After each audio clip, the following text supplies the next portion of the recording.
Setahu saya, kasus Depok itu selama ini diinformasikan seolah-olah pelakunya itu adalah salah satu anggota Ormas, katakanlah Grip Jaya. Yeah. Tetapi setelah diverifikasi, divalidasi, di cross check melalui big data yang dimiliki oleh Grip Jaya, ternyata pelakunya itu kita sebut saja TS, Tony Simanjuntak dan kawan-kawan. Itu bukan kader Grip. Agar Ormas ditertibkan perilaku anggotanya, kita sangat setuju. Saya kira ini, tetapi jangan sampai penggiringan opini mengarah kepada satu Ormas. Kemendagri sudah memerintahkan agar seluruh kepala daerah mempelajari, mendalami, mengawasi tentang tindak tanduk dari Ormas.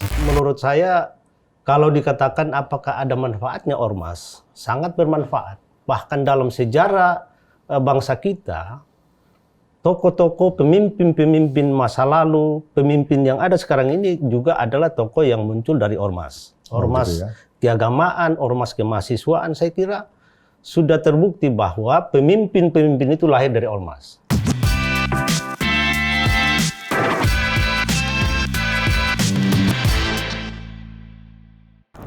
Kembali lagi bersama kami Lokes. Saya Prof. Sita Citrawinda adalah juga praktisi di bidang hukum, khususnya hak kekayaan intelektual. Saya juga adalah Ketua Dewan Pengawas dan Pembina dari Asosiasi Konsultan Hak Kekayaan Intelektual Indonesia, juga arbiter pada Badan Arbitrase Nasional Indonesia, dan juga sebagai panelis pada penyelesaian perselisihan nama domain. Baik, saya Partahi Sihombing SHMH, sebagai praktisi hukum juga.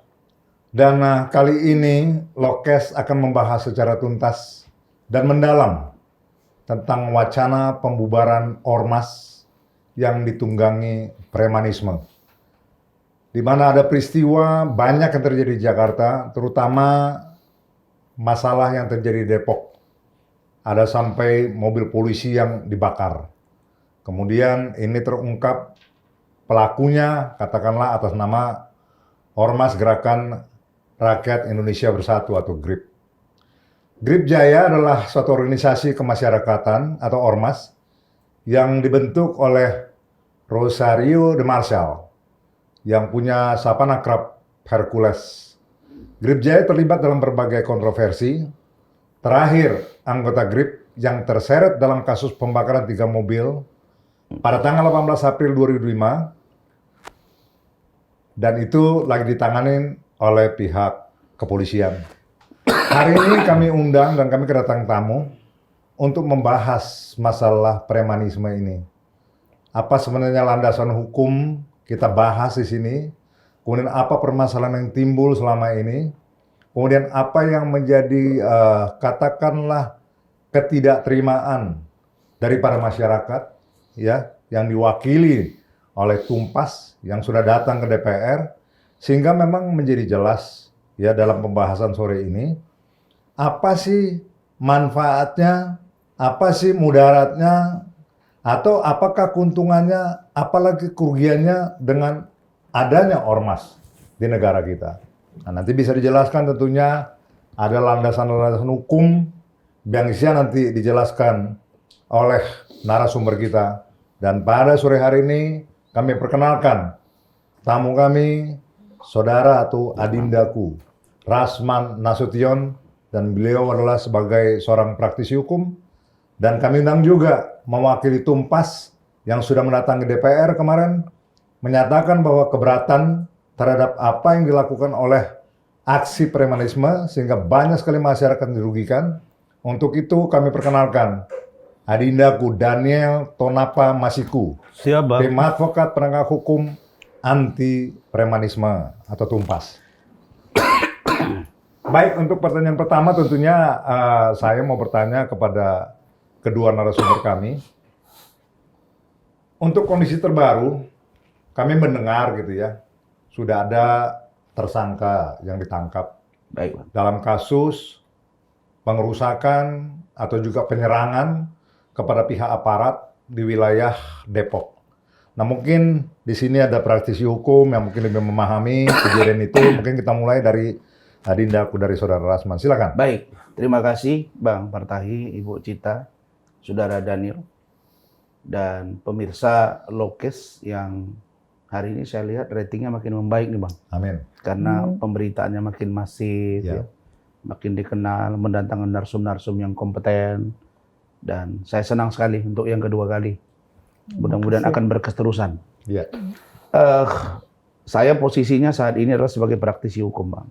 Ya. Supaya saya bisa menalar semua dan atau banyak ormas lain. Sehingga bisa menjadi sebuah solusi konkret yang kira-kira nanti bisa kita bedah bersama-sama. Ya. Baik, untuk informasi terbaru di kasus Depok. Setahu saya, kasus Depok itu selama ini diinformasikan seolah-olah pelakunya itu adalah salah satu anggota ormas, katakanlah Grip Jaya. Ya. Tetapi setelah diverifikasi, divalidasi, di cross check melalui big data yang dimiliki oleh Grip Jaya, ternyata pelakunya itu kita sebut saja TS, Tony Simanjuntak dan kawan-kawan. Itu bukan kader Grip, bukan kader Grip. Dan dia justru telah melakukan tindakan kriminal, barulah mengusulkan diri untuk menjadi kader Grip. Nah, cuma informasi yang kami dapat, ormas Grip ini tentulah dia tidak langsung bisa memantau perkembangan anggota yang ada dengan anggota yang baru atau yang sedang dalam proses pengusulan. Nah, pada saat yang bersamaan terjadi pembakaran 3 mobil polisi. Ya. Sehingga akhirnya ini menjadi bias kepada ormas Grip yang dipimpin oleh Pak Hercules. Nah, dari informasi Sekretaris Jenderal Grip didapati bahwa pelaku dimaksud dalam tanda kutip dugaan kita Tony Simanjuntak dan kawan-kawan bukanlah pelaku dari pembakaran, itu adalah bagian dari Grip. Bukan. Jadi itu jawaban poin pertama terhadap dengan Grip. Sedangkan organisasi yang lain misalnya, kalau kita lihat ada juga misalnya penertiban bendera-bendera. Ya. Kan sudah dimulai kemarin operasi. Ya. Ya, di Polda Metro khususnya, wilayah hukum Polda Metro Jaya. Ditangkap sekian ribu orang kalau saya nggak salah. Diambil bendera-bendera. Ada pos-pos juga yang dihancurin. Nah, saya melihat bahwa ini adalah sebuah tindakan yang baik. Dan itu harus berlaku fair. Jadi jangan hanya kepada Grip gitu kan. Iya. Tetapi juga bisa dilihat ada di situ bendera. Ya, kalau saya nggak salah ada FBR, ada Grip, mungkin ada warna merah, saya nggak tahu. Kalau merah ini karena kurang jelas. Apakah PP, Pemuda Pancasila, apakah benderanya sebuah partai politik, misalnya dia punya satgasnya juga, ada baret merahnya juga, kita nggak tahu. Tapi prinsip yang kita setujui adalah untuk penertiban kasus Depok menjadi sebuah instrumen agar ormas ditertibkan perilaku anggotanya, kita sangat setuju. Saya kira ini, tetapi jangan sampai penggiringan opini mengarah kepada satu ormas. Sebagai praktisi hukum rasanya itu kurang nyaman. Nah, kalau kita teruskan misalnya kejadian terbaru saja, Bang, di Sumatera Utara, di Kampung Abang, di kampung saya, itu di Serdang Bedagi, Deli Serdang dan Serdang Bedagi, itu bersebelahan. Dulu itu Deli Serdang dimarkankan jadi Serdang Bedagi. Ada jaksa yang dibacok. Pelakunya Grip, bukan. Diduga oknum ormas yang lain. Dan sudah ditangkap. Ini yang baru kemarin terjadi. Itu yang terbaru. Ya. Dan sudah ditangkap. Nah, pertanyaannya, apa yang harus kita lihat? Apakah ini langsung dikasih peringatan atau dibubarkan? Rasa-rasanya kalau membubarkan satu ormas dengan kasus 1-2 begini, belum pas, Bang. Ya. Kenapa? Karena mereka butuh hidup, butuh pekerjaan. Yang orang lupa selama ini bahwa anggota ormas itu adalah banyak orang-orang yang tidak ada pekerjaan. Ditampung dari berbagai kalangan. Termasuk mantan narapidana. Termasuk orang-orang yang mencari makan di lapangan. Termasuk orang yang juru parkir. Tidak ada. Apalagi orang yang ex-TNI, ex-Polri. Orang-orang yang bermasalah. Banyak di dalam. Nah pertanyaannya, kenapa negara tidak hadir untuk bidang ini?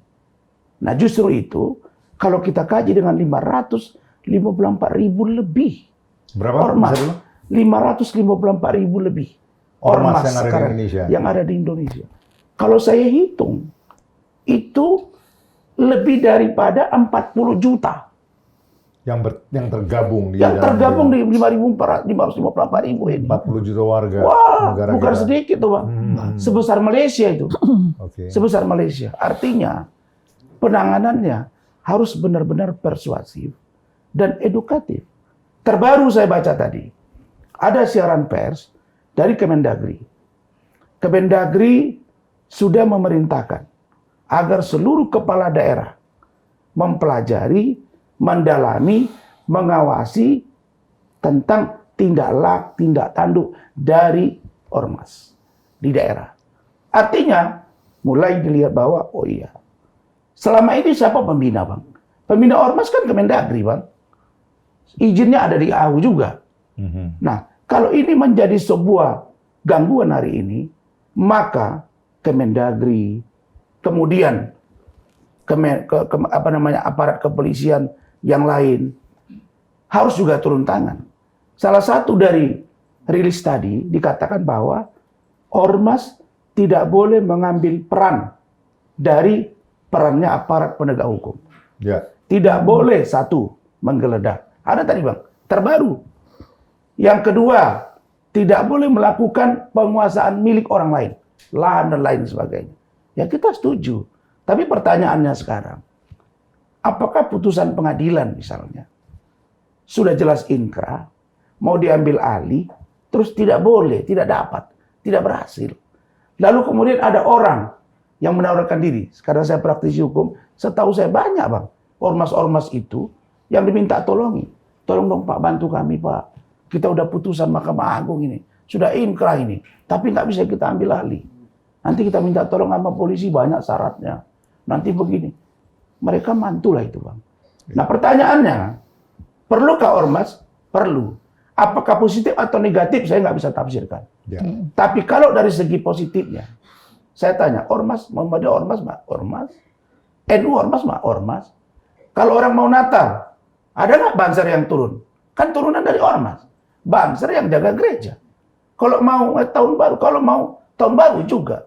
Kalau mau hari raya, banyak pemuda-pemuda Katolik, pemuda-pemuda Protestan.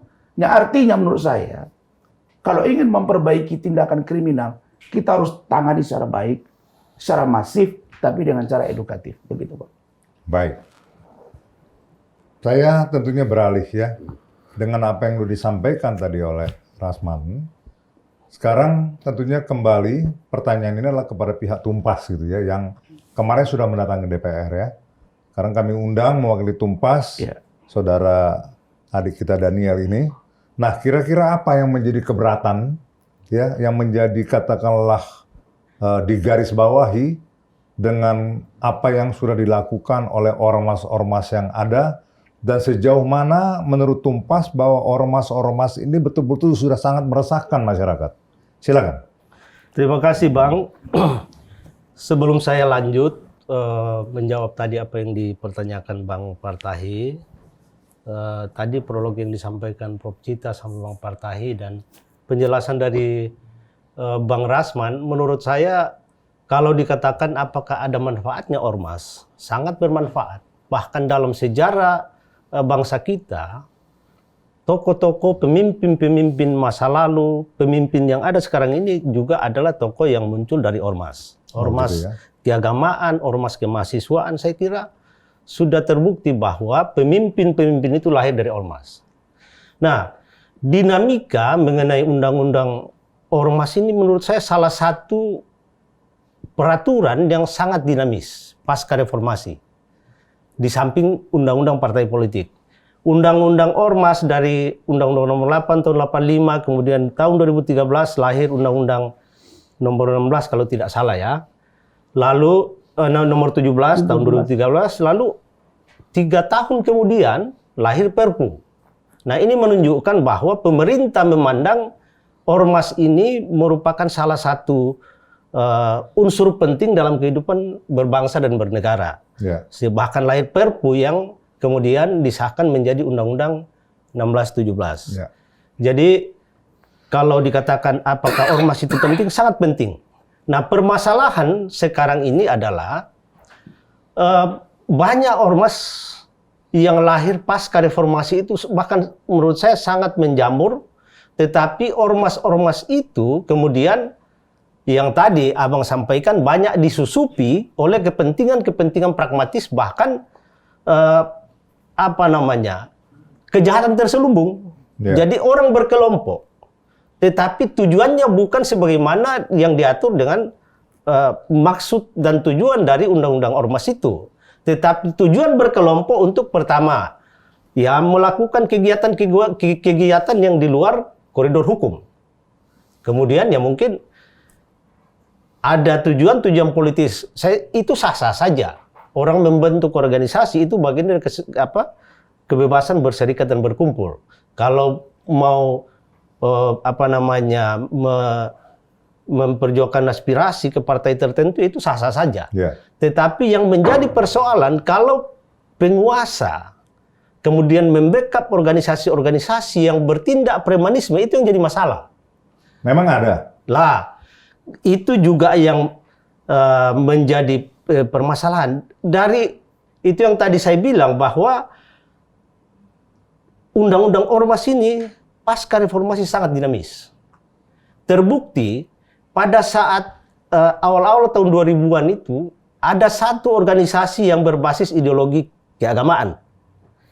Bagaimana ormas itu sangat powerful, seakan-akan bisa berbuat seenak perutnya. Bisa melarang orang untuk beribadah, bisa membubarkan orang yang sedang berkegiatan.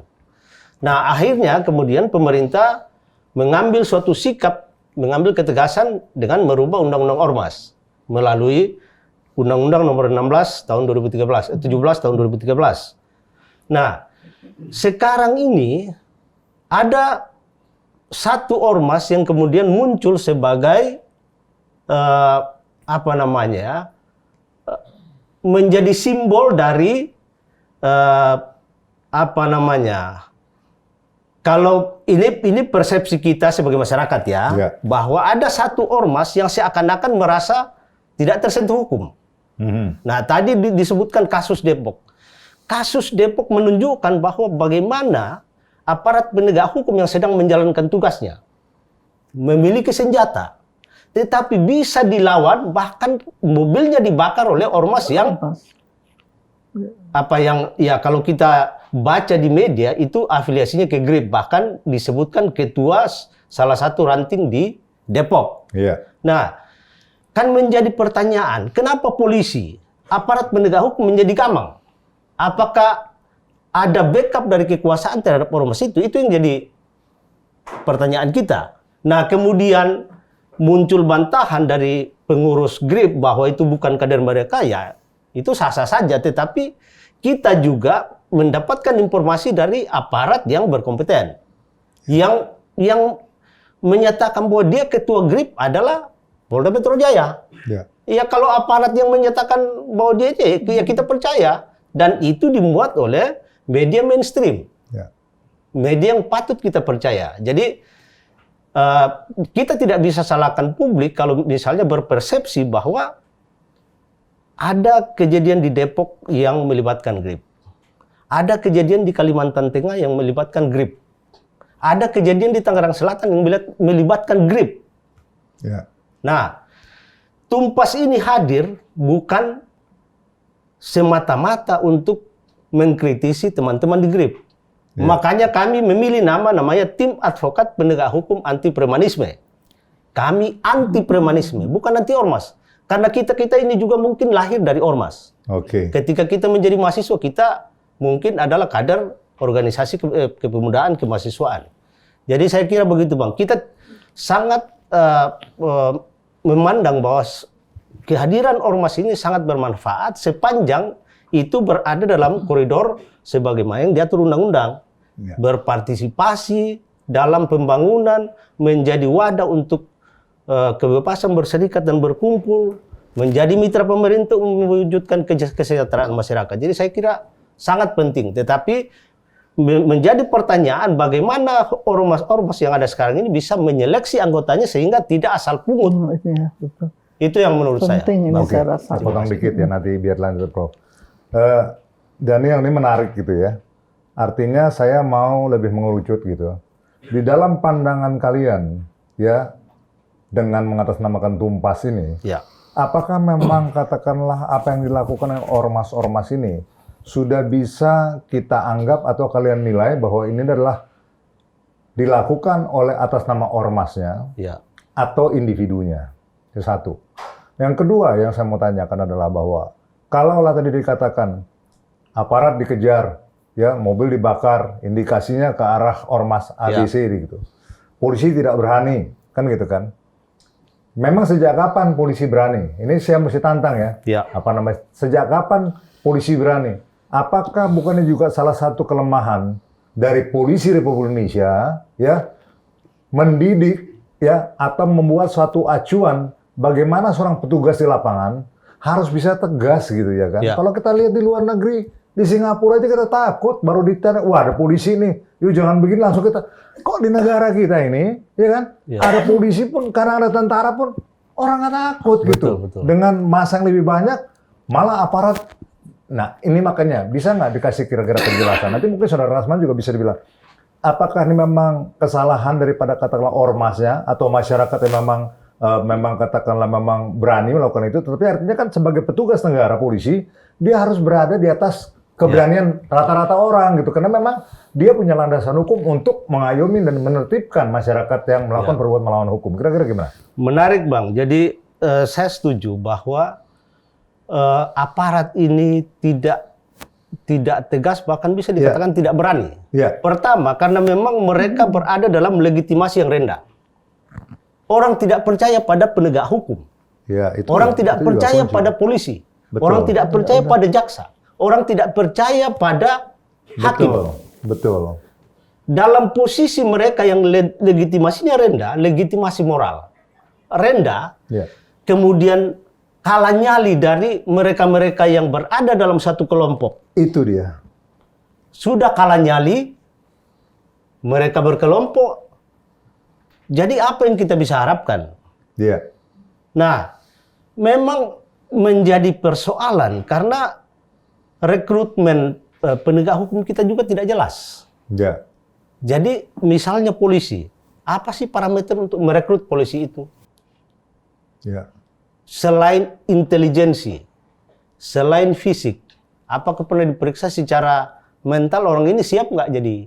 Betul. Siap nggak berhadapan dengan ini? Misalnya berhadapan dengan, ya kalau preman yang berkelompok, itu jelas orang yang punya nyali, bahkan siap mati. Ya. Orang bisa berani mati untuk sesuatu demi perutnya. Nah kalau berhadapan dengan polisi yang nyalinya rendah, Ya. ya apa yang kita harapkan? Ya. Pegang senjata, tapi tidak, ya kalau you punya nyali, ya tembak kakinya kan? Ya, betul. Tapi ini kan tidak berani. Ya. Ada senjata, tapi tidak berani digunakan. Itu maksud saya. Ada kegamangan. Iya. Jadi saya kira memang persoalan kita ini memang sangat kompleks, Bang. Kita tidak bisa menyelesaikan masalah premanisme sekedar menangkap. Ya betul tadi yang Bang Rasman sebutkan, bahwa tidak bisa masalah ini diselesaikan secara berdiri sendiri. Iya. Karena ini terkait dengan masalah perut, masalah pekerjaan, masalah pengangguran. Ya, Ini ya. terkait dengan kepercayaan masyarakat terhadap penegakan hukum. Betul. Makanya ini kembali ke Adina Rasman ini. Artinya dengan apa yang disampaikan tadi, bahwa penyelesaian ini adalah memang ormasnya juga harus dibenahi sesuai dengan tupoksi yang diatur dalam undang-undang. Tapi tentunya juga aparat penegak hukum kita ini juga mesti diberikan kekuatan ya. Ya. Kekuatan artinya memang dari mulai pendidikan tadi dikatakan rekrutmen harus memang dibekali. Kalau mau jadi polisi mesti orang berani gitu loh. Ya. Jadi polisi penakut, ya inilah karena di mana-mana preman ada, di mana pun ada, di Eropa, di Amerika, di mana pun segala macam ada. Tetapi dengan kewibawaan dan keberanian yang dia punya landasan hukum sebagai pengayom dan penertib masyarakat, dia punya wibawa gitu. Dan beberapa kali saya nggak tunjuk, pernah kok beberapa kali kepolisian berhasil meringkus, ya kan? Kalau kita flashback beberapa puluh tahun yang lalu, ya kan? Ormas-ormas besar juga, atau oknum-oknum katakanlah yang besar juga yang disegani.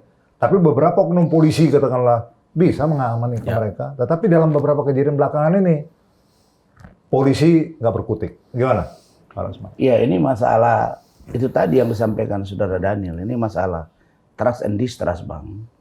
Trust and distrust. Dan Saudara Daniel tadi sudah sampaikan bahwa ya aparat penegak hukum, ya APH ini, kepolisian, kejaksaan, KPK, peradilan gitu Bang ya, bahkan lawyer.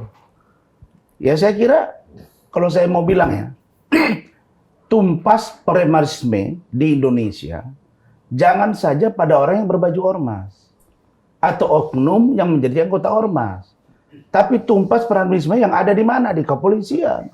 Ya. Kalau dia melakukan kejahatan, premanisme nggak? Premanisme. Pelaku tindakan kriminal. Jadi pemahaman premanisme ini maksudnya Rasman? Iya, saya mau ini dikaji secara komprehensif. Iya, makanya. Apakah kepolisian ketika dia menyalahgunakan kewenangan, premanisme nggak? Premanisme. Apakah kejaksaan juga kalau menyalahgunakan kewenangan, premanisme juga? Jadi, apakah kehakiman, misalnya sampai Zarok Richard itu 937 triliun, apakah itu tidak premanisme? Premanisme juga. Jadi kita ini sekarang apa jawabannya, Bang? Ya. Darurat ketidakpercayaan masyarakat terhadap penyelenggara negara. Ketika itu muncul, maka persoalan di organisasi kemasyarakatan ormas sekarang, menurut saya, ini hanya satu upaya untuk seolah-olah ada barang yang besar ditutupi dengan barang yang kecil ini. Tentulah sebagai praktisi hukum, saya tidak setuju kejahatan itu dibiarkan sekecil manapun. Iya. Tetapi ada kejahatan yang lain yang juga harus kita benahi, yang jauh lebih dahsyat. Kalau begitu, bagaimana cara menyelesaikannya? Penyelesaian itu tadi, Bang, Kemendagri ajak rapat Kapolri lewat Menko Polkam, TNI, aparat penegak hukum, panggil ormas-ormas, diskusi, pimpinannya. Sampai hari ini, saya belum melihat ada undangan dari Pak Mendagri atau Menko Polkam mengundang seluruh pimpinan ormas agar jangan ada tindakan yang barbar di lapangan. Sekaligus melakukan upaya untuk bagaimana rakyat menjadi trust-nya tinggi terhadap aparat penegak hukum. Bagaimana ceritanya, Bang, kita nggak sedih, Bang? Misalnya saja kejadian ini, Ketua Mahkamah Agung kemarin ketika memberikan pengarahan, Pak Sunarto itu ngomong, gaji hakim 23 sampai 27 juta sebulan. Tapi Anda pakai baju LV, pakai tas, pakai baju, jam tangan mewah. Apa Anda tidak malu? Ini Ketua Mahkamah Agung. Artinya beliau paham bahwa ada masalah di dalam. Begitu juga dengan kejaksaan. Begitu juga dengan kepolisian. Jadi, kalau kita ingin memperbaiki bangsa ini, tumpas ormas, tapi biarkan kejahatan yang lain nggak selesai juga, Bang. Jadi mesti dua-dua menurut saya. Baik, saya tadi cuma mau mengambil sedikit kesimpulan aja sementara gitu ya. Iya, Bang. Kepada para narasumber saya yang hadir pada saat ini. Artinya, tadi apa yang disampaikan oleh Saudara Rasman, bahwa memang premanisme ini ada, dan memang katakanlah, kalau dia bergabung dalam ormas, disampaikan sama Daniel tadi memang sudah ada, dari sejak dulu juga udah ada kan gitu kan. Cuman masalahnya sekarang yang menarik tadi disampaikan adalah bahwa premanisme ini tidak hanya ada di dalam satu kelompok yang namanya organisasi masyarakat. Tapi ternyata premanisme ini ada di semua lini kehidupan kita berbangsa dan bernegara. Ini yang paling miris ya. Sehingga tadi dikatakan oleh Saudara Rasman bahwa terjadilah distrust. Ya kan? Terhadap pemerintah, terhadap institusi, dan terhadap juga katakanlah ormasnya sendiri, ya kan? Nah, untuk itu mungkin dilanjut, Prof. Pertanyaannya kepada Saudara Daniel. Saya mungkin langsung Bang Rasman salah satu ya. Siap. Jadi kira-kira ini bagaimana menanggapi tentang pimpinan Ormas ini dengan kedekatannya ya, saya tidak tahu kedekatannya atau dilindungi oleh Bapak Presiden kita, Bapak Prabowo. Ya, setahu saya, karena saya praktisi hukum posisinya di sini sekarang. Setahu saya, Pak Prabowo itu tidak pernah menjadi bagian dari sebuah organisasi secara struktural. Itu tidak ada. Nah, jadi kalau ada orang mengatakan bahwa salah satu ormas di-backing oleh presiden sehingga tidak bisa diganggu, enggak juga. Benar Buktinya ya, itu ya. Depok diproses.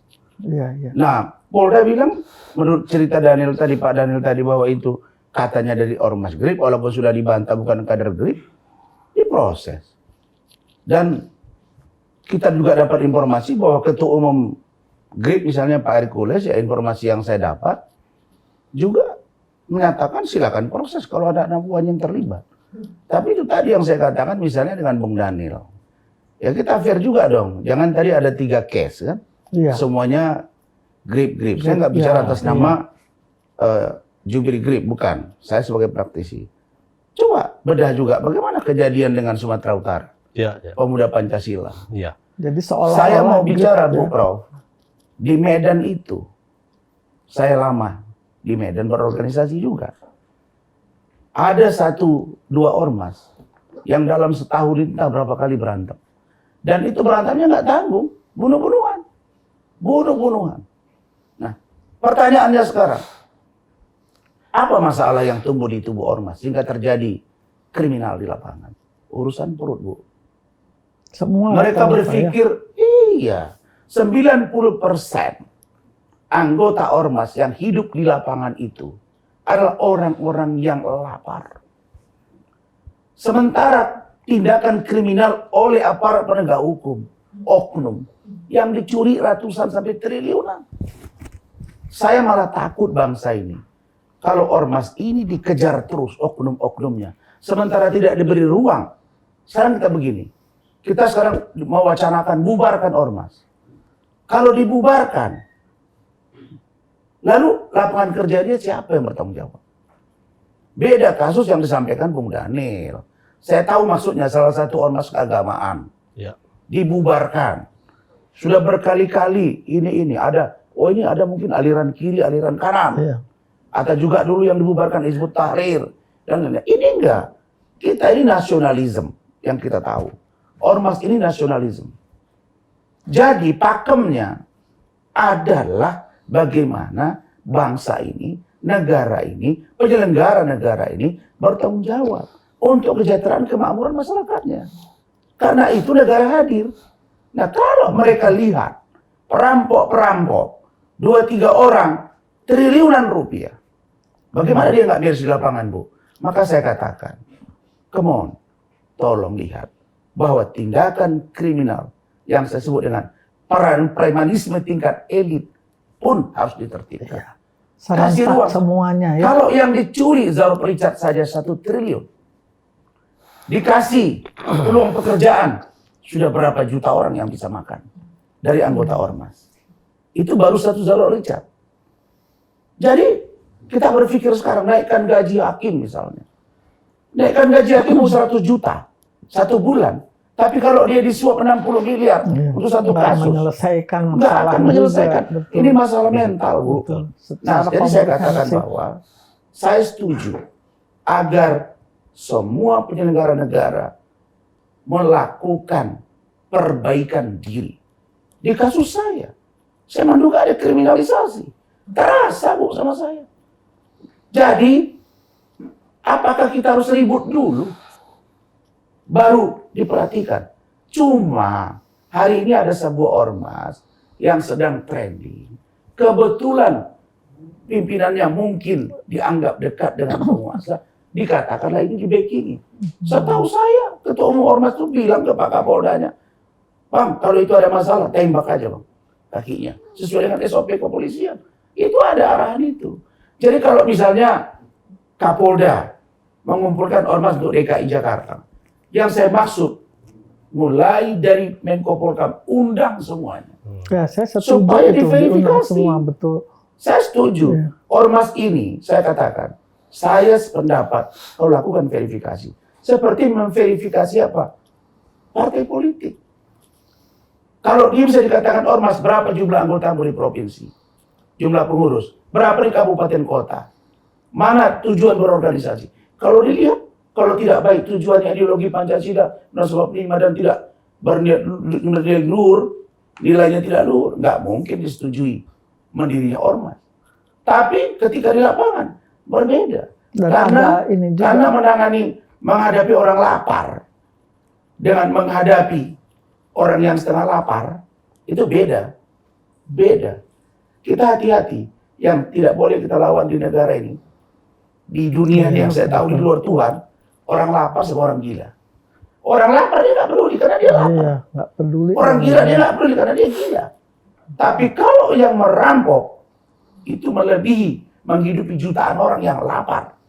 Kalau begitu, siapa yang harus diberangus? Yaitu kriminal-kriminal itu. Yang ada yang tidak elit. Tapi apakah ormas di lapangan salah? Salah.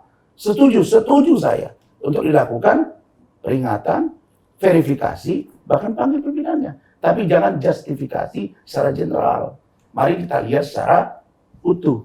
Agar pelaku kejahatan, ormas apapun namanya, ditindak. Lalu kemudian, lakukan aja kayak ini.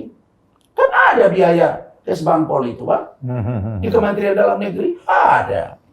Buat diklat lah.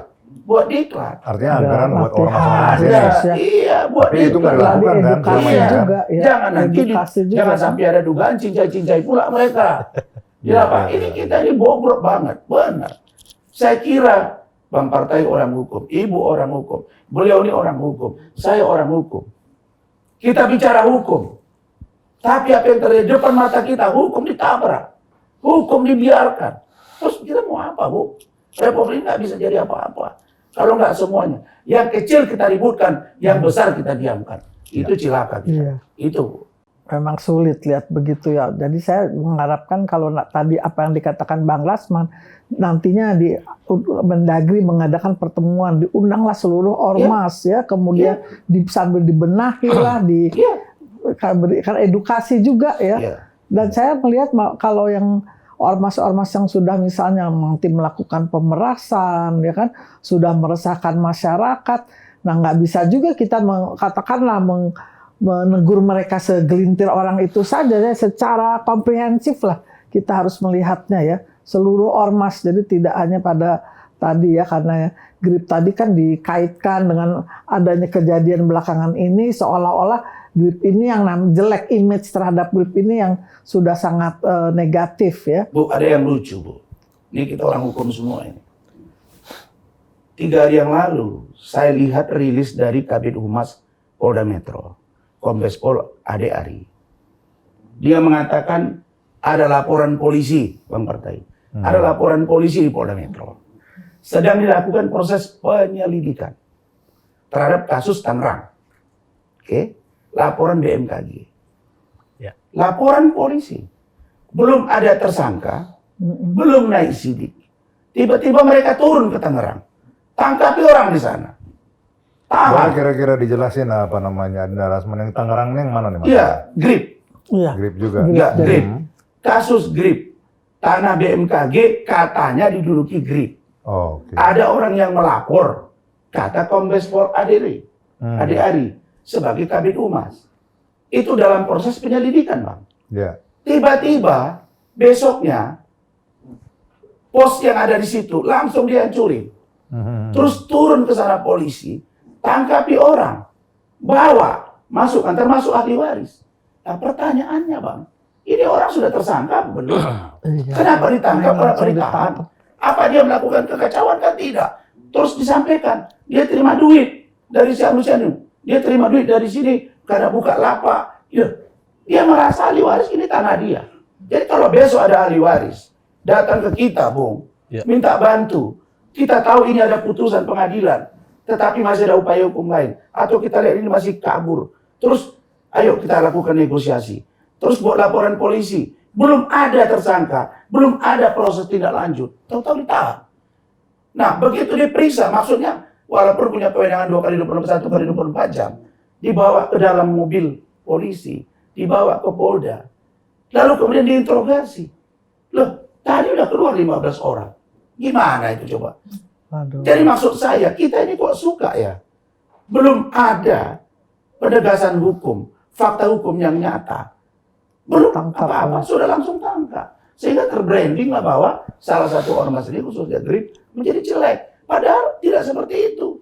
Sama dengan yang sekarang udah ditangkap tuh pelaku yang dari katanya PP itu yang melakukan pembacokan itu. Lah itu pasti ditanya nanti kenapa kau lakukan. Pasti ada rasa sakit hati. Orang ada hakim kok, Bu, kasus saya saja. Hakim di Banyuwangi, ketua majelisnya dilompat oleh terdakwa. Mau dicekik hakimnya. Enggak contempt of court.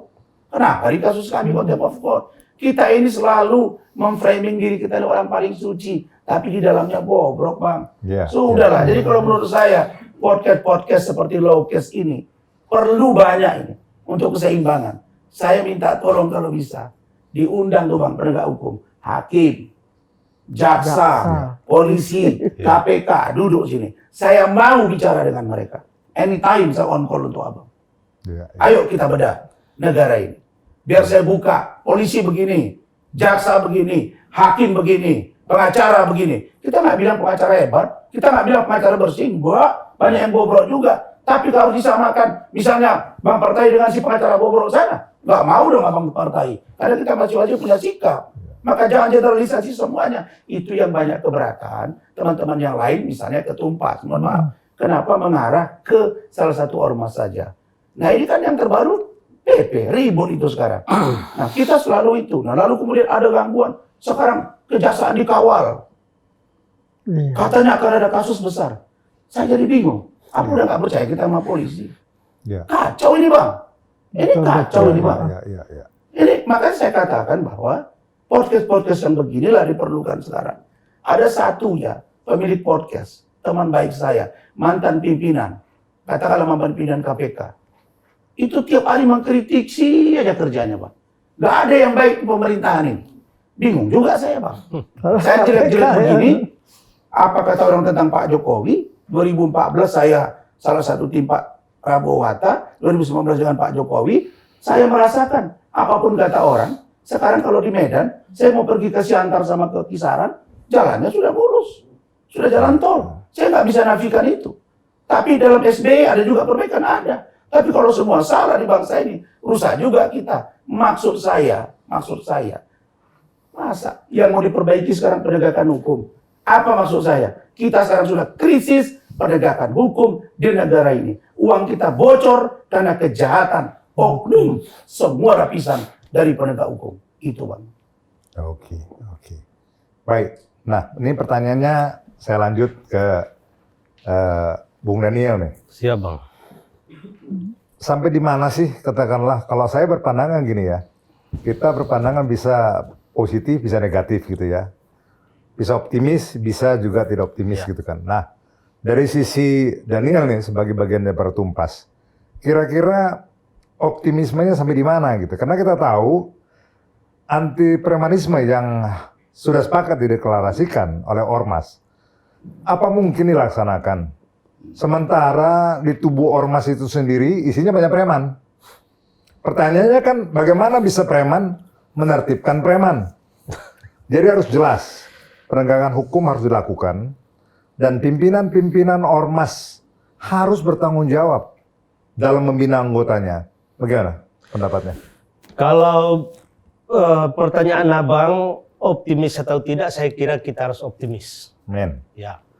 Tetapi memang menjadi persoalan karena ini masalah ini bukan masalah yang sederhana, sangat kompleks. Iya. Jadi meskipun di dalam ormas itu isinya adalah preman, tetapi penegak hukum kita berwibawa, punya legitimasi moral, tentu mereka juga mikir untuk melakukan pelanggaran hukum. Oke. Siapa sih yang mau ditangkap mau ditangkap di penjara? Ya. Sepanjang aparat penegak hukum bisa tegas dalam melaksanakan tugasnya Dan yang paling penting mereka harus menunjukkan bahwa mereka bisa dipercaya. Ya bagaimana mereka bisa dipercaya kalau misalnya di jalanan terjadi pungli terhadap pengguna lalu lintas atau di reserse terjadi pungutan liar. Bagaimana rakyat mau percaya? Jadi saya kira memang kuncinya adalah penegakan hukum. Nah, penegakan hukum yang baik tentu harus dimulai dari pimpinan. Tuh. Presiden, menurut saya ini momentum yang sangat baik bagi Presiden Prabowo untuk membenahi penegakan hukum. Ya.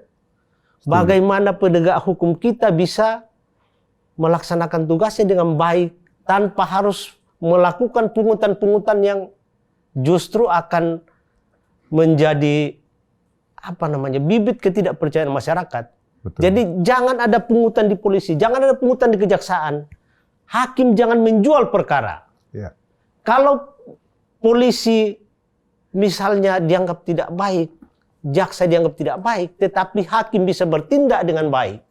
Putusan-putusan hakim bisa menunjukkan bahwa putusan itu adalah bentuk keadilan. Saya kira masyarakat akan percaya. Dan dalam penegakan hukum yang baik, premanisme tidak akan tumbuh. Betul, setuju. Tetapi ketika penegakan hukum yang buruk, premanisme akan bertumbuh subur di mana-mana. Ya. Orang yang punya sertifikat, kalau tidak bisa menduduki tanahnya, tidak bisa menguasai tanahnya, dia akan cari preman. Ya. Orang pegang putusan pengadilan yang tadi Bung Rasman bilang, kalau tidak bisa dilaksanakan putusan itu, dia akan cari preman. Jadi Ya. kuncinya penegakan hukum, dan penegakan hukum harus dimulai dari atas. Kalau presiden bisa memilih Kapolri yang baik, Kapolri yang baik bisa memilih Kapolda, jajarannya yang baik, saya kira kita berharap bahwa jangan hanya ribut-ribut dan sifatnya responsif. Ya. Bentuk reaktif dalam menyikapi persoalan premanisme. Tidak bisa premanisme ini diberantas.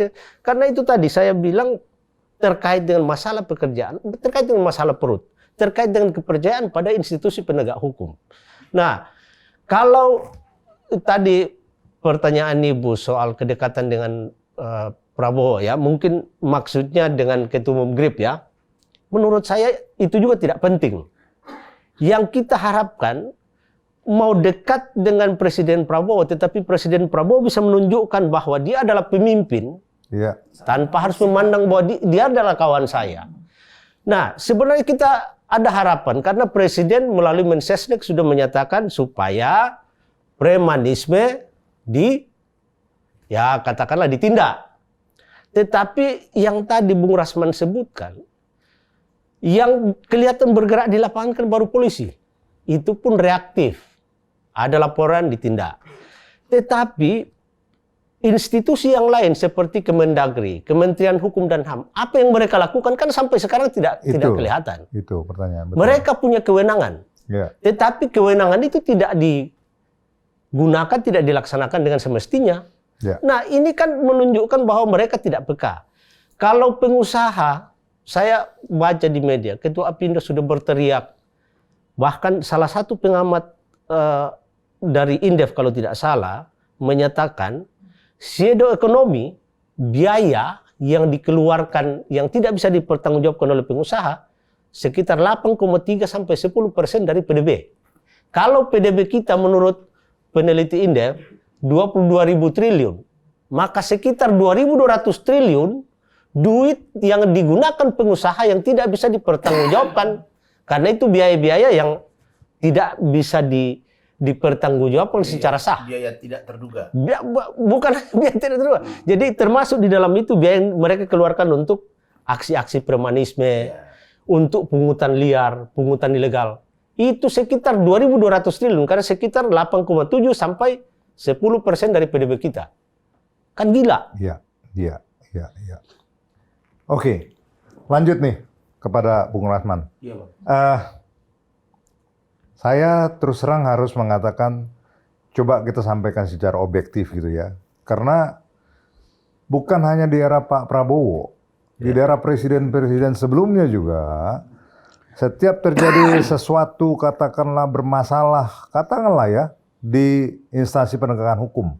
Semua orang berteriak, "Presiden, mana nih presiden turun? Presiden turun dalam hal ini, presiden turun dalam hal itu."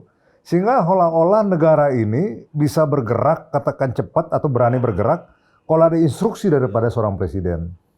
Padahal sebelum presiden, katakanlah Prabowo sekarang ini, ya, menjadi pemimpin nasional kita. Toh sudah ada kan? Polisi kan sudah ada, Mabes Polri sudah ada dari zaman tahun 0 gitu kan.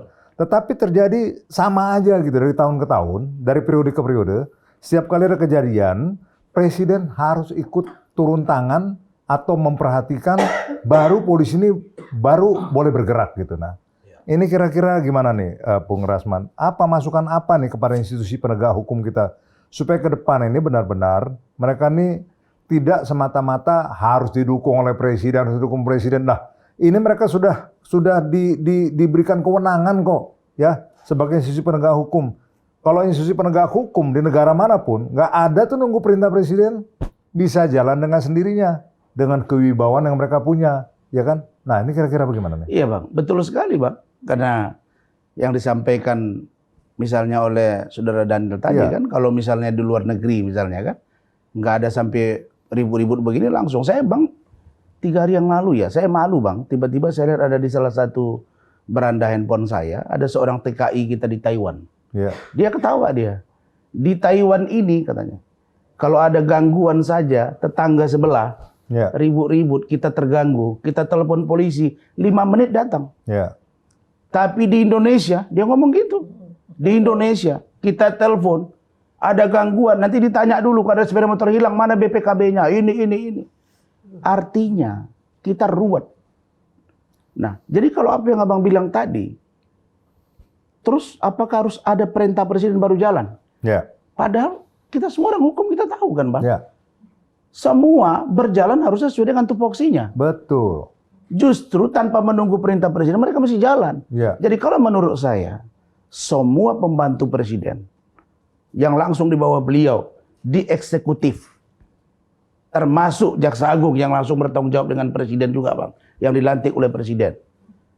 Kapolri diusulkan, Panglima TNI, menurut saya instrumen-instrumen dari pembantu presiden ini harusnya mereka sudah menyajikan data-data yang komprehensif kepada presiden di bidang tugas mereka masing-masing. Bapak Presiden, kami laporkan ini pencapaian sebelum saya duduk di sini. Ya. Atau saya melanjutkan kepemimpinan. Ketika periode yang lalu dengan Pak Jokowi, ini yang kami lakukan, ini yang masih terbengkalai. Ini kasus-kasusnya. Kalau yang baru, ini yang harus saya lakukan. Tapi saya koordinasikan menteri lama, ini. Itu paparkan. Kalau itu mereka sampaikan, sambil mereka memberikan saran, ini konklusinya, solusinya, ini konklusi masalahnya, ini kesimpulannya. Presiden pasti katakan, jalan. Tapi itu yang mereka tidak berani. Kenapa? Karena diduga banyak aparat penegak hukum kita sekarang ikut bermain dalam proses penegakan hukum itu sendiri. Betul. Abang lihat saja, masa ada uang 5,5 miliar dibawa tilam? Kan lucu Bang. Masa ada emas sampai 51 kilogram? Ini uang siapa gitu Bang. Jadi memang kalau saya mau katakan bahwa kita sebagai bangsa, kita mesti malu. Ya. Sebetulnya kita ini sudah sangat malu kita. Kita resah karena kejahatan yang terjadi. Tapi kita lupa.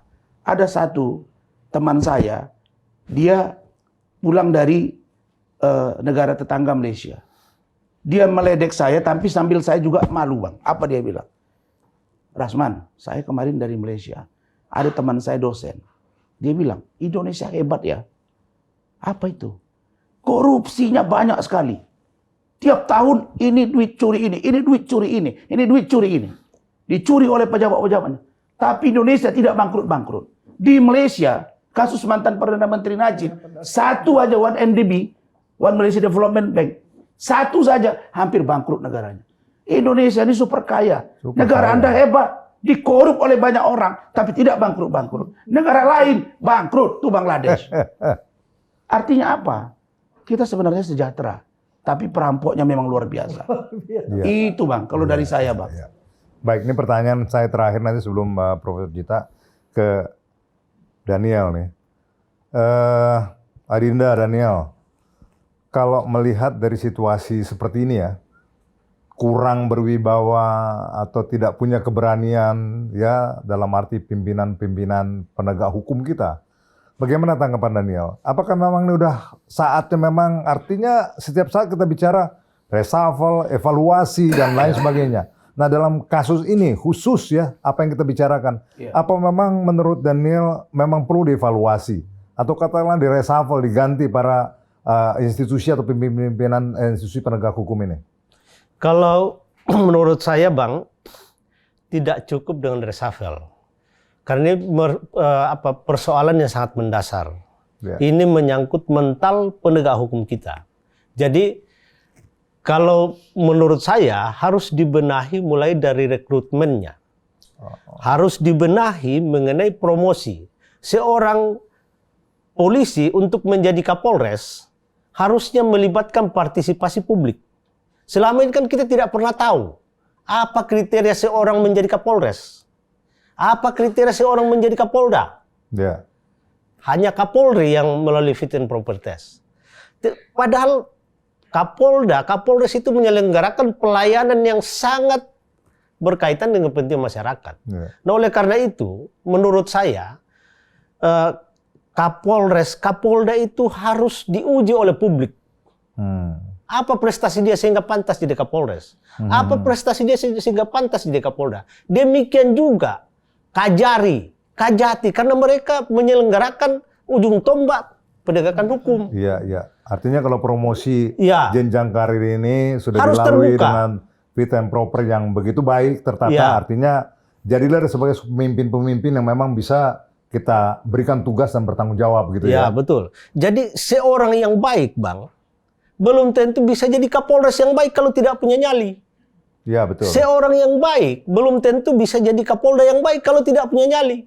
Ya. Demikian juga Kajati. Nah, demikian halnya menurut saya, hakim pun juga meskipun harus dijaga independensinya, tetapi harus ada mekanisme di mana kita sebagai masyarakat juga bisa terlibat dalam proses promosi. Ya. Seorang hakim misalnya, kita tidak tahu tiba-tiba jadi ketua pengadilan. Kita tidak tahu prestasinya tiba-tiba jadi ketua pengadilan tinggi. Hanya proses menuju hakim agung yang ada seleksi kan. Nah, bagaimana caranya? Menurut saya, hakim untuk bisa jadi ketua pengadilan, untuk bisa jadi hakim tinggi, itu harus ada proses yang melibatkan partisipasi publik. Bagaimana caranya? Misalnya, seorang untuk dipromosikan, seorang hakim, itu minimal ada katakanlah tim ahli yang bisa menilai putusannya secara acak. Atau setidaknya di tingkat pengadilan negeri misalnya, itu dilakukan penilaian oleh publik. Putusan-putusannya dinilai. Apakah putusan itu betul berkeadilan atau tidak. Supaya dia layak dipromosikan jadi ketua pengadilan. Layak dipromosikan jadi hakim tinggi. Tidak seperti selama ini. Rekrutmen tertutup, promosi tertutup, jadi tidak jelas. Makanya apa yang terjadi sekarang ini ya itulah kan proses seleksinya tertutup, rekrutmennya tertutup, promosinya tertutup. Ya kita tidak tahu mungkin siapa yang dekat dengan ketua pengadilan tinggi, dekat dengan Mahkamah Agung itu yang. Jadi menurut saya pada semua level institusi penegak hukum harus ada mekanisme yang melibatkan partisipasi publik. Saya kira itu, Bang. Baik. Jadi sementara tadi apa yang disampaikan, saya juga sepakat setuju ya dengan Saudara Daniel bahwa para penegak hukum kita ini, ya sementara ini kita lihat harus memang punya kriteria tertentu, terutama mengenai keberanian, Betul. ya, kemauan dan nyali. Jadi kita mesti sampaikan dalam podcast ini, saya mesti himbau juga pada para penegak hukum. Jadilah seorang penegak hukum yang berani, yang punya nyali. Kalau nggak punya nyali, jangan jadi polisi. Kalau nggak punya nyali, nggak usah jadi jaksa. Kalau nggak punya nyali, nggak usah jadi hakim. Supaya memang ada perubahan ke depan. Kalau cuma ikut-ikut arus saja, Indonesia akan begini-begini terus sampai dengan akhir zaman. Silakan, Prof. Terakhir mungkin, Prof. Jadi mungkin kita lihat tadi ya sudah disampaikan oleh Bang Lasman, oleh Bang Daniel tadi ya, masalah ormas, masalah juga ini bagaimana penegakan hukum ini udah yang paling utama, paling penting saya rasa di Indonesia yang kita lihat makin ke sini bukan makin benar menurut pengamatan saya pribadi, semakin koruptor banyak terjadi korupsi yang besar-besar lagi. Jumlahnya sudah tidak masuk akal, tapi juga kita tidak melihat sebetulnya penyelesaian. Ya, saya tidak melihat penyelesaian secara adil di pengadilan atau menghilang saja. Kita juga tidak tahu apakah benar diadili para pelakunya. Tapi sementara sekarang ribut ormas, jadi begitu banyak sudah persoalan-persoalan yang ada di Indonesia. Nah, saya juga sebetulnya mengharapkan ya dari para praktisi, terutama Bang Lasman ataupun Bang Daniel yang tadi juga dari tim Tumpas. Ini serentak bisa nggak menyuarakan kepada Mendagri, kepada Presiden dan juga semualah pengacara kita bergerak membangun supaya negara ini bisa maju, penegakan hukum berjalan dengan adil, efektif ya, sehingga ya sesuai lah sebagaimana kita harapkan sebagai masyarakat warga negara Indonesia, kita bisa hidup lebih nyaman ya. Jangan semata-mata sekarang langsung ormas yang ditonjolkan, apa mau menghilangkan berita-berita tentang korupsi yang besar bisa saja kan dialihkan. Biasa kan begitu yang terjadi di Indonesia, ada satu kasus besar, isu yang sudah sebelumnya hilang, nanti dialihkan dengan kasus-kasus yang lama. Nah, ini yang saya rasa kita di sini juga Laukes menghimbau ya kepada juga Bang Partahi. Kami berdua memang sangat concern dengan penegakan hukum karena kami juga kebetulan praktisi hukum, tapi kehadiran Bang Lasman dan Bang Daniel ini tentang ormas, tentang bagaimana kinerja katakanlah dari mulai hakim, jaksa, polisi ya, memang harus kita benahi semua sesuai proporsi dan tugas masing-masing, dan harus nyalinya ini nomor satu. Polisi nanti tidak ada nyalinya, malah menghadapi preman-preman tidak katakanlah tembak di tempat misalnya, tapi nggak berani nanti khawatir diserang dengan kelompok katakanlah dari anggota ormas, diserang mereka dalam jumlah yang besar, mereka sudah tidak bisa berbuat apa-apa. Nah, ini bagaimana dengan situasi seperti ini? Bisa saja malah oknum-oknum tertentu dari ormas ini malah bisa mengambil kesempatan kan dalam kesempitan. Itu saja saya rasa yang bisa saya sampaikan, Pak Partahi. Baik, jadi mungkin untuk berdua nih pertanyaan terakhir tentunya kira-kira apa ini ya? Bagaimana caranya gitu, langkah ke depan yang bisa kita lakukan untuk katakanlah jadi ada hubungan yang sehat gitu loh ya antara masyarakat sipil, ya ormas juga yang bagian masyarakat sipil dengan aparat penegak hukum gitu. Ya, kira-kira idenya apa nih? Rasman dan Daniel, silakan Bung Rasman pertama. Iya, saya setuju Bang. Menurut saya kalau revisi undang-undang ormas nggak perlu. Nggak perlu. Tetapi fungsikan kembali. Itu tadi Bang, karena sesungguhnya dari atas, dari Kementerian Dalam Negeri itu sudah ada di situ Kesbang, Kesbangpol, Kesatuan Bangsa dan Politik. Lalu sampai turunan-turunannya, sampai di tingkat kabupaten kota.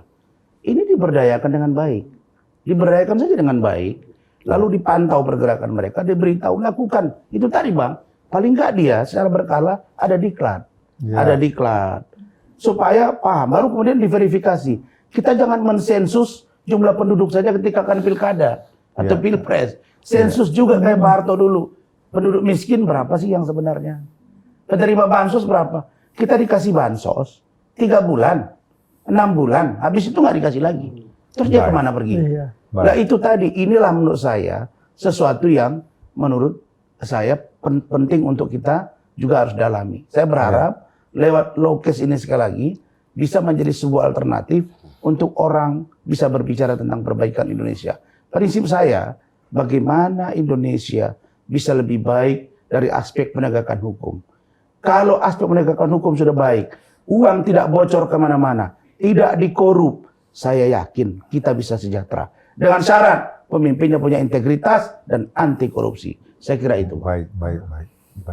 Jadi tadi artinya saya setuju ya apa yang disampaikan tadi Saudara Daniel.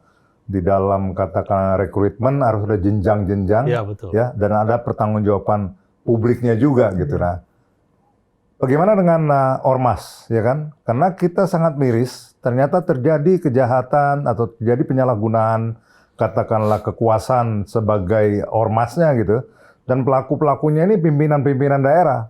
Berarti memang ada juga proses rekrutmen yang nggak jalan di sini. Ya. Jadi artinya pimpinan di tingkat pusat cuman melihat, wah ini jagoan nih di daerah, jadikan pimpinan cabang, jadikan pimpinan ranting, kan gitu kan? Nah kira-kira gimana nih Ya. Daniel nih? Himbauannya kepada ketua-ketua ormas yang harusnya punya wibawa terhadap para buahnya di dalam katalah menyusun struktur organisasi harus hati-hati, ya harus dipersiapkan secara benar dan harus ditunjuk orang yang tepat. Jangan orang punya latar belakang katakanlah belum tobat. Tadi kan Saudara Rasman katakan, Bang, bahwa di dalam organisasi ormas ini banyak ini preman lah, mantan ini, mantan itu, mantan itu. Ya. Tetapi kalau memang kita mau katakan memanfaatkan mereka, harusnya mereka harus dididik, ya kan menjadi benar dong. Ya. Sesudah bergabung di ormas. Ya. Tetapi mereka bagaimana menjadi benar? Sementara pimpinan ormas ini sendiri tidak pernah ditunjuk orang yang tepat yang bisa membina anggotanya. Ya. Saya pikir setuju ya. Kalau Daniel, ya? yang Bang Partai sampaikan, saya kira itu sudah bentuk himbauan kepada pimpinan ormas. Betul. Sekarang ini kan yang berjalan ini fungsi pengawasan masyarakat. Ya. Padahal di dalam Undang-Undang Ormas tahun 2017 itu ada pengawasan eksternal yang dilakukan oleh pemerintah dan masyarakat. Ya. Yang sekarang tidak jalankan pengawasan oleh pemerintah. Tadi Bung Rasman sendiri mengatakan bahwa apa yang dilakukan Kemendagri, apa yang dilakukan oleh Kementerian Hukum. Ya. Nah, kan harusnya Kementerian Hukum kalau memang ini misalnya suatu organisasi yang bersifat nasional ataupun organisasi yang bersifat lokal regional. Kalau memang misalnya organisasi yang bersifat nasional, kalau sudah beberapa daerah melakukan pelanggaran pidana, kan seharusnya fungsi pengawasan pemerintah sudah berjalan. Kasih peringatan. Ya. Dalam waktu 7 hari kalau tidak ini hentikan kegiatan. Tidak ini juga bubarkan, cabut Ya. status badan hukum dan status terdaftar. Ini Ya. kan yang tidak pernah berjalan.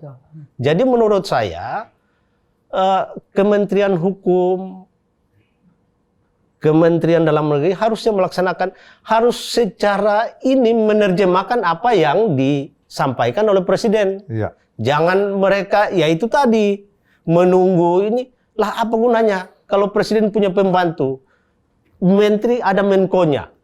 Ya kan harusnya Menteri Politik dan Keamanan berinisiatif untuk, ya kalau misalnya Mendagri tidak bertindak, ya tegur. Menteri Hukum tidak bertindak, ya tegur. Nah, kalau misalnya itu sudah dilaksanakan, ya saya yakin mereka, kalau misalnya mereka terancam dicabut badan hukumnya, terancam dicabut status terdaftarnya, pasti mereka mikir. Jadi kita berharap fungsi pengawasan oleh pemerintah itu dilaksanakan. Undang-undang sudah jelas kok. Saya kira itu, Bang. Baiklah. Jadi kita setuju ya bahwa memang ini adalah kerjasama yang baik. Artinya pemerintah memang harus mengawasi terus Ya. sebagai orang yang memberikan katakanlah perizinan Ya. terhadap berdirinya ormas. Kemudian ormas atau pimpinan ormas juga harus tegas dan sangat berhati-hati untuk menempatkan orang-orangnya dalam struktur. Ya. Karena memang yang bisa katakanlah bergerak ke sana kemari melakukan katakanlah intimidasi atau memanfaatkan segala sesuatu yang ada atas nama ormas itu adalah pimpinan-pimpinan di daerah. Ya. Ya, juga pimpinan-pimpinan di pusat begitu ya kan. Artinya pimpinan ormas ini harus bekerja keras ya supaya memang ke depan betul-betul kepercayaan yang diberikan kepada pimpinan-pimpinan organisasi baik di pusat maupun di daerah benar-benar sangat-sangat selektif ya sehingga memang ke depan ormas ini menjadi lebih tertib. Dan kemudian kepada masyarakat tentunya kita himbau ya nggak lupa mari kita sama-sama mengawasi ya supaya ormas-ormas ini memang menjadi bisa lebih tertib lagi, dan bisa bermanfaat untuk membantu masyarakat ya sesuai dengan tujuan didirikannya Ormas. Begitu saya pikir ya. Baik, terima kasih kehadirannya Saudara Terima kasih, Adinda Bang. Purasma. Terima kasih, Bro. Bang Lasman. Yuk, sama-sama. Siap, Bang. Daniel, makasih. Terima ya, kasih, Bang Iri, ya. Bang. Bro, Terima kasih. iya. Bu Rasman. Sampai ketemu lagi gitu ya. Baiklah Bapak Ibu netizen yang sudah mengikuti acara ini, kiranya mendapat satu pemahaman baru gitu ya, dengan apa yang disampaikan oleh dua narasumber tadi, sehingga kita mendapatkan satu wawasan gitu kan, apa sih sebenarnya, di mana sih sebenarnya masalahnya, dan bagaimana jalan keluarnya gitu, ya kan? Karena memang ormas tidak segampang itu, ya, sesuai sama suara masyarakat, bubarkan, ya kan? Kemudian tindak dan segala macam. Karena kalau melakukan tindakan hukum tentunya mesti diukur terhadap pelanggaran hukum. Nah, kemudian dalam arti membubarkan, mencabut izin segala macam, tentunya juga ada ukuran-ukuran tertentu di dalam aturan mainnya. Jadi untuk itu, semoga apa yang kami sudah sampaikan bisa bermanfaat kepada masyarakat dan bagi ormas-ormas yang ada tentunya di negara kita di Indonesia. Berubahlah, ya. Jangan menyusahkan masyarakat, jangan menyusahkan negara, tetapi Anda mesti bagian daripada ormas atau bagian daripada orang-orang yang membantu pemerintah untuk membuat masyarakat kita lebih cerdas, membuat masyarakat kita lebih punya pengharapan ke depan. Baiklah, jangan lupa like and comment dan subscribe channel YouTube kami, Push Creative Production. Dan Lokes akan menjadi media yang selalu maju, terpercaya, dan memberikan pencerahan di balik isu yang terjadi. Equality before the law. See you next time, Lokes.